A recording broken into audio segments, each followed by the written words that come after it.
नमस्कार, मैं एडवोकेट नवीन कुमार। आज बात करते हैं एक ऐसे वाद की जिसने भारत की राजनीति में ही नहीं बल्कि न्यायिक व्यवस्था में भी इसके निर्णय ने एक अद्भुत छाप छोड़ी है। बात है आंध्र प्रदेश में रहने वाले एक लड़के एपुरु सुधाकर, जिसके पिता और इसके एक रिश्तेदार की हत्या कर दी जाती है। हत्या करने वाला जो शख्स है वो एक पार्टी का कार्यकर्ता है, बड़ा रसूखदार व्यक्ति है, बड़ा प्रभावशाली व्यक्ति है।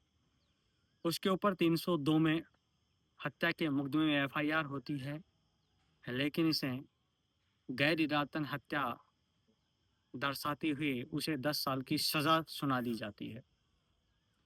इसके बाद में 28 मई 2003 को वो पैरोल के लिए आवेदन करता है और उसे 15 दिन की पैरोल दे दी जाती है।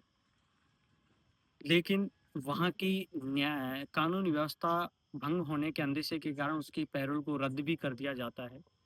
इसके बाद में 12 मई 2004 को आरोपी की पत्नी विधायक निर्वाचित होती है और उसके 2 दिन बाद में ही 14 मई 2004 को वह अपने पति की पैरोल के लिए आवेदन करती है और जिसको 19 मई 2004 को मंजूरी भी दे दी जाती।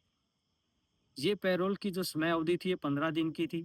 इसे 4 बार इस दौरान बढ़ाया जाता है और 10 अक्टूबर 2004 को आरोपी की विधायक पत्नी राज्यपाल के समक्ष दया याचिका दायर करती है और उसमें लिखती है कि साहब, मेरे पति को राजनीतिक द्वेषता के कारण, राजनीतिक प्रतिद्वंदिता के कारण फंसाया गया है।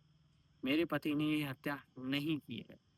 11 अगस्त 2005 को राज्यपाल के द्वारा दया याचिका स्वीकार कर ली जाती है और आरोपी को सजा की शेष अवधि से मुक्त कर दिया जाता है। ये सब होने के बाद में ये पुरुष सुधाकर आंध्र प्रदेश उच्च न्यायालय में इस दया याचिका के निर्णय के खिलाफ इसकी समीक्षा के लिए एक याचिका लगाता है और उसमें मांग करता है कि राज्यपाल का जो निर्णय था इस पर पुनर्विचार किया जाए। आंध्र प्रदेश उच्च न्यायालय ने यह स्वीकार किया कि हाँ, जो दया याचिका पर माननीय राज्यपाल द्वारा जो निर्णय दिया गया है वो राजनीतिक झुकाव के कारण दिया गया है, प्रभावशाली व्यक्ति के प्रभाव में आकर दिया गया है, राजनीतिक पार्टी के प्रभाव में आकर दिया गया है, संवैधानिक मान्यताओं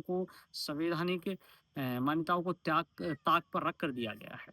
यह कहते हुए राज्यपाल के निर्णय को रद्द कर दिया जाता है।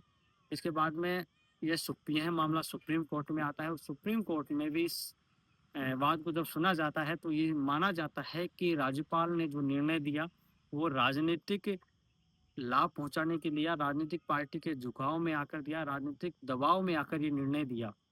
क्योंकि उस समय कांग्रेस पार्टी की सरकार थी, आरोपी कांग्रेस पार्टी का कार्यकर्ता था, बड़ा प्रभावशाली था। और इस वाद में जब ये निर्णय दिया गया तो इसमें एक टिप्पणी भी की गई कि राष्ट्रपति को जो समाधान की जो शक्तियां दी गई हैं आर्टिकल 72 में और राज्यपाल को जो समाधान की जो शक्तियां दी गई हैं 161 में, ये जो शक्तियां हैं ये न्यायिक समीक्षा के अंतर्गत आएंगी।